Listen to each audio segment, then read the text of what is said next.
Hi everyone, welcome back. Thanks for joining us today. We've got a brand new story to share with you, so let's begin. My name is Theo.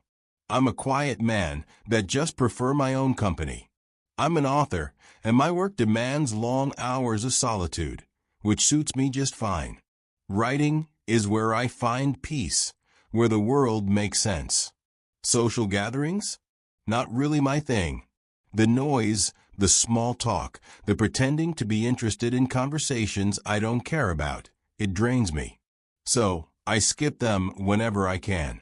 But if there's one thing that used to matter to me more than my work, it was my marriage. Notice I said used to.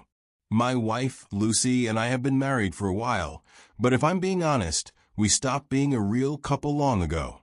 We didn't fight, at least not often. But we also didn't talk. We just existed under the same roof. Somewhere along the way, the love we once had got lost in the space between us. My wife Lucy is different for me. Outgoing, ambitious, always in the middle of things. She works in a high-paced industry, and her consulting job always seemed to need her more than I did. Late nights at the office became her norm, endless meetings, and business trips that stretched longer than necessary. At first, I asked questions. Why so late? Can't you finish up earlier at the office? When will we get time together? But the answer was always the same. Eventually, I stopped asking. I got tired of hearing excuses, and I just accepted the truth. She didn't have time for me because she didn't want to make time for me. I buried myself in my own world, writing, reading, enjoying the solitude that my work required. It was easier that way. Then, one evening, she brought up the company party.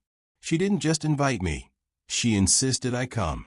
Said it would be good for me. A chance to meet some of the best minds in her industry, a networking opportunity. I wasn't interested in shaking hands with corporate types or pretending to care about their business strategies. I wasn't looking to expand my connections. But something about the way she pushed it made me pause. She wasn't just suggesting it. She was practically demanding it. And for the first time in a long time, it felt like she was making an effort. Maybe this was her way of trying to fix things, to pull me into her world the way I had always asked her to. A part of me that still wanted to believe our marriage could be salvaged, latched onto that thought. So, after some back and forth, I gave in. I told her I'd go. I wasn't exactly thrilled about it, but if there was even the smallest chance that this could be a step toward fixing things between us, I was willing to endure a few hours of forced smiles and polite conversation. At the time, I had no idea that agreeing to that party would be the first step toward the end of everything. We arrived at the venue looking like the perfect couple. Lucy had gone all out, wearing an elegant, form-fitting dress that made heads turn the moment we stepped in. I had put in the effort too, slipping into a tailored suit, even though I couldn't have cared less about making an impression. The party itself was everything you'd expect from a high-profile corporate event, grand, sophisticated, and filled with well-dressed professionals. It was a kind of event where people talked about stocks, mergers, and business strategies between sips of overpriced wine. Lucy wasted no time introducing me to her colleagues, and their reactions were almost identical, followed by polite curiosity. So you're Theo. Wow, we've heard so much about you, but it's great to finally meet you in person. I'd nod, shake hands, exchange a few pleasantries. It was obvious that my presence was somewhat of a novelty. I was the mysterious husband they had only heard about in passing, the man who never showed up to company gatherings. Some of them tried to probe, asking about my work, my books, my thoughts on whatever topic they assumed I'd be interested in. Surprisingly, I found myself engaging more than I expected. This night might actually be worth something. The evening had been going surprisingly well. I won't say I was enjoying myself, but I had settled into the atmosphere. The conversations were tolerable, the drinks were decent, and for the first time in a long while, Lucy seemed to acknowledge my presence in her world. I wasn't naive enough to think this night would magically fix the cracks in our marriage, but for a moment I allowed myself to believe that maybe, just maybe, this was a step toward something better. Everything was going well. I could see Lucy glancing at me every now and then, possibly pleased that I was making an effort. Until the music changed. The lights dimmed slightly, and the dance floor started filling up with couples. I wasn't really paying attention until I noticed a man approaching us. He didn't acknowledge me. He walked straight up to Lucy. "Shall we?" he asked, his voice smooth and self-assured, holding out his hand like he already knew the answer. For a split second, I waited for Lucy to shake her head, maybe laugh it off and stay where she was. I expected her to wave him away, to tell him she was here with her husband. But instead she smiled. She was about to accept. Instinct took over. I reached out, my hand firm on her wrist, holding her back before she could take a step. My voice was low, controlled. "You're not going anywhere." The man, Wilson, I would later learn, finally acknowledged my existence. He turned his head slightly, focusing on me. He didn't say anything at first. I held my ground. "If you want to dance with my wife, do things the right way. Or don't do them at all." That should have been the end of it. But it wasn't. Lucy turned to me, with an expression twisted in frustration and anger. "What the hell is wrong with you?" she snapped, jerking her arm away from my grip. "You're embarrassing me." I looked at her, shocked at what she just did. She turned back to Wilson, brushing past me like I was nothing more than an obstacle in her path. She was about to leave with him, right in front of me, with no shame, no hesitation. I felt something snap inside me. "If you move an inch, I will be forced to end this marriage." That was when Wilson finally reacted. He turned fully to face me, looking me dead in the eyes, and with a quiet, deliberate voice, he said, "You've always been a weakling, and you won't do anything." Then, without breaking eye contact, he reached for Lucy's hand, pulled her along, and just like that, she followed. I felt the weight of the humiliation pressing down on me, but I refused to give them the satisfaction of a reaction. I wouldn't be the fool who caused a scene at a party filled with her colleagues. Instead, I turned around and walked away, alone. When Lucy finally came home that night, I was still awake. I heard the front door open and the distinct sound of her heels clicking against the hardwood floor. I had already made up my mind about many things that night, yet sleep refused to come. A few minutes later, she stood in the doorway with her arms crossed. I expected her to offer a weak excuse or at least a simple explanation for her actions at the party. Instead, she launched straight into an angry tirade. I let her speak without interruption. "You embarrassed me," she declared sharply, her eyes burning with resentment. "You made a scene for no reason, and then you just left. You abandoned me at my own work party." I stood there silently, absorbing every word. In her mind, she was the victim, and I was the one who had ruined everything. As I listened, it became unmistakably clear that Lucy no longer respected me, not as her husband and certainly not as a man. A marriage built without mutual respect is like a house constructed on unstable ground, doomed to fall apart. I knew that arguing with her at that moment would be pointless. She had already decided that she was right, and no amount of debate would change her mind. Instead, her harsh words only confirmed what I had long suspected. Lucy's actions and her refusal to take responsibility had sealed our fate. Yet, before I could fully address the issues in our relationship, there was another matter I needed to handle: Wilson.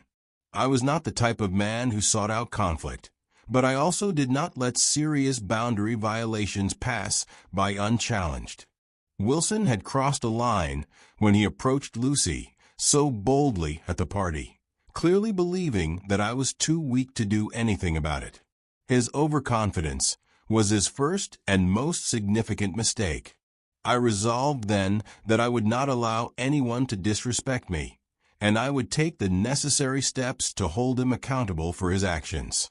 The next morning, Lucy barely acknowledges my presence.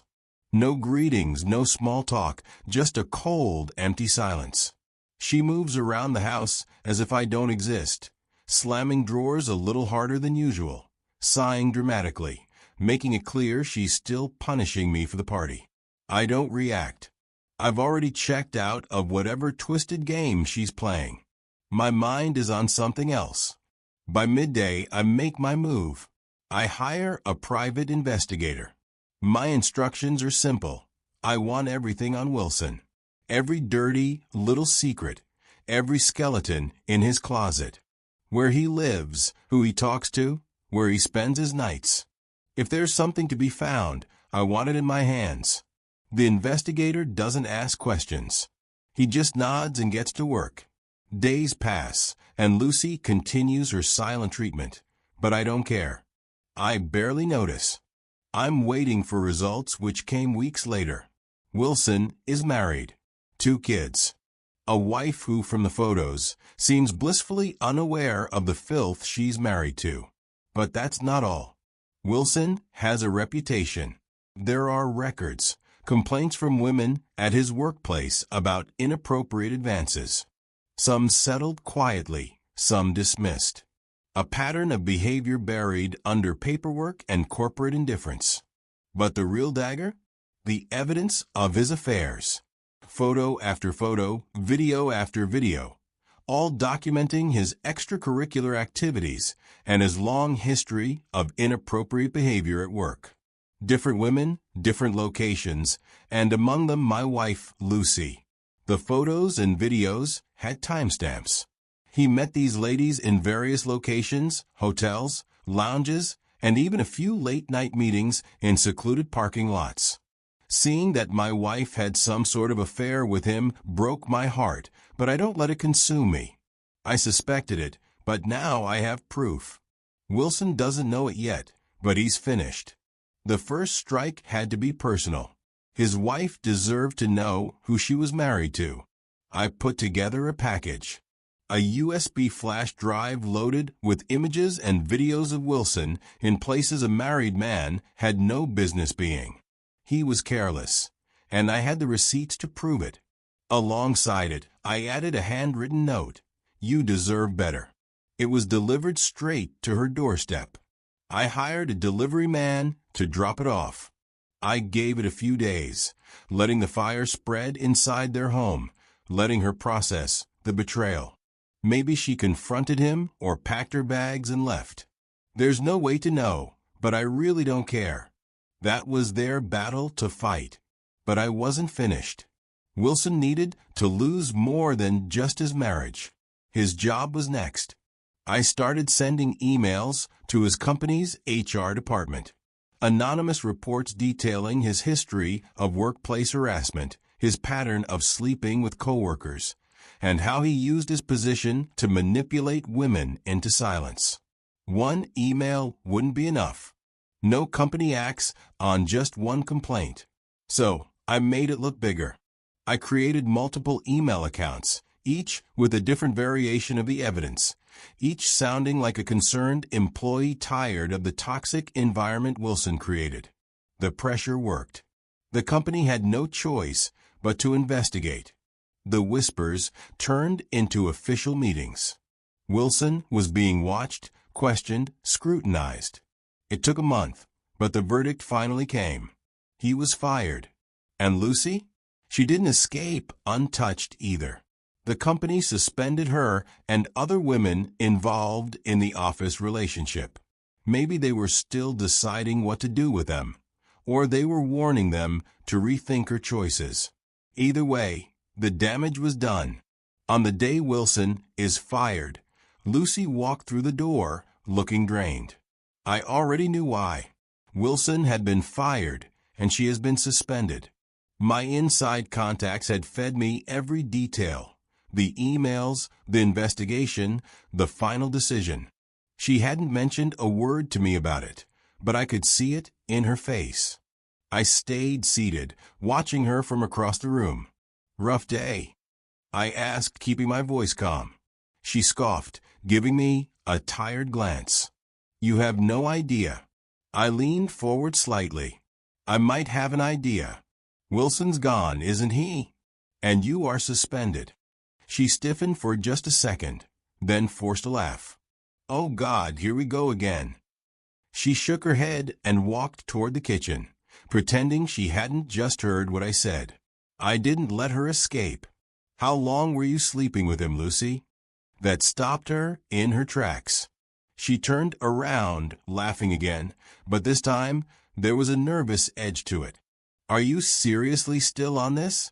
My God, Theo, you're obsessed. You've been insecure and bitter ever since the party." I just stared at her. She crossed her arms. "All I did was dance with the man, and you turned it into this whole fantasy in your head." She gave me a pitiful look, like I was some paranoid fool making things up. "You overreacted that night, and now look at you, acting like some detective in a bad crime show." I didn't argue. I didn't yell. I just pulled the folder from my drawer and dropped it on the table in front of her. Photos. Lucy's face drained of color. For the first time, she had nothing to say. Then came the switch. The tears. The shaking voice. "Theo, why would you do this?" Her eyes glistened as she stepped closer, her tone dripping with desperation. "You ruined everything. My job, my life. Was that your goal? To destroy me?" I let her rant. I let her blame me for exposing her, for digging up what she thought was safely hidden. "The divorce papers will be ready soon," I said flatly. "If you have a problem with that, take it to court." I turned and walked away, leaving her standing there, alone, drowning in the wreckage of her own choices. Now that everything is said and done, I want to leave you with lessons from my experience. Some of you might agree with me, and some might not, but these are the truths I took away from this situation. First, disrespect is the first step to betrayal. The moment Lucy followed Wilson onto that dance floor, our marriage was already over. It wasn't about the dance. It was about what that moment represented. A wife who respects her husband wouldn't hesitate to shut another man down, especially not in front of her husband. The fact that she even considered it, let alone followed through, told me everything I needed to know. Second, people show you who they are, believe them. Lucy had been acting distant long before that night. The late nights, the excuses, the way she always seemed to be too busy for us, those weren't coincidences. They were signs. Signs I ignored because I wanted to believe things could still work. But the truth is, when someone shows you time and time again that you're not a priority, it's because you're not. I should have accepted it sooner, but at least when the truth finally hit, I didn't run from it. Third, revenge is best served cold. That night at the party, I felt humiliated. I felt powerless. Wilson looked me in the eyes and called me a weakling, and for a second I believed him. But emotions make people sloppy, and I wasn't about to let my anger push me into something reckless. I waited. I gathered information. I made sure every move I made would have weight. And in the end, patience turned that single moment of humiliation into total destruction. Wilson lost his job. His marriage is probably hanging by a thread. And Lucy? Well, she got exactly what she deserved. And finally, any time spent setting things right is never wasted.